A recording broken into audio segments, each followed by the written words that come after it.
been identified on the metro. A world of facial recognition imagined in the movie Minority Report, well, it's now real at borders, airport security, and that technology is being adapted for commercial purposes. We have a basic responsibility to protect people's data, and if we can't do that, then we don't deserve to have the opportunity to serve people.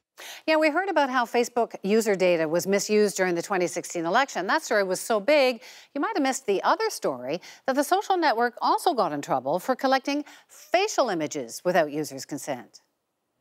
And that could open the door for advertisers to target you with tailor-made ads or specialized products online or when you're just walking around in real life. And this week, the massive live event company Live Nation announced it was partnering with a tech company that will scan your face as part of the ticketing process. While Live Nation says they'll use the new technology to enhance the fan experience at your venues, think your favorite beer or popcorn automatically delivered to you in your seat, the company will in effect be building a huge database of every person's face who enters their venues. And exactly who has access to your information?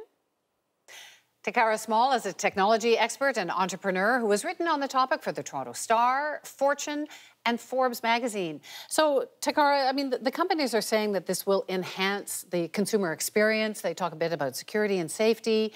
What's it really about? There's definitely a safety aspect to it, but when we get down to it, it's about money. It's about these companies being able to harness personal information to sell goods, services to the consumer. So how does that work? How do they get that? So the great scary thing, I should say, is that with that biometric data and with the information that they get from it, they're able to find out what your preferences are. And that's scary because you don't really give consent to that. So if you do go to perhaps a concert and you really like a certain type of beer, then they can use that information to sell you goods long afterwards and also share that with third parties. Well, and I guess we don't know yet, but if you don't want to give that information, can you get access to the concert?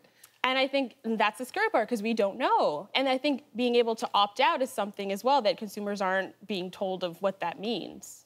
So we learned through Facebook that a lot is done with our data. What is the concern there? I think the concern is because there isn't really much digital literacy that is taking place. So most consumers don't understand. So what Facebook has showed us is that even though we are working with one platform or one company, they can sell that information to multiple companies and third parties. We asked them if they're going to do that, and we didn't get an answer. We didn't get an answer. Again, that may fall into proprietary information, which they can't disclose to us.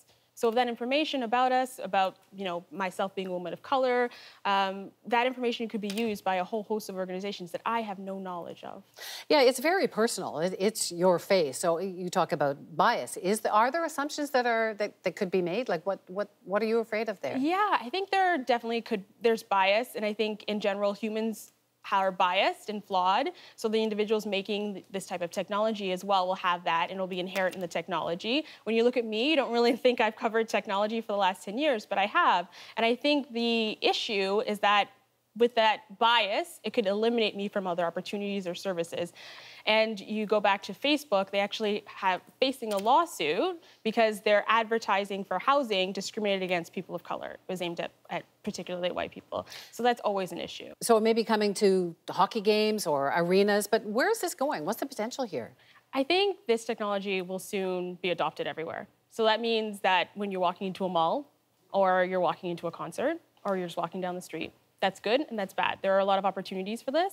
As we've seen recently in China, a man walked into a concert, 60,000 people, and he was identified and arrested.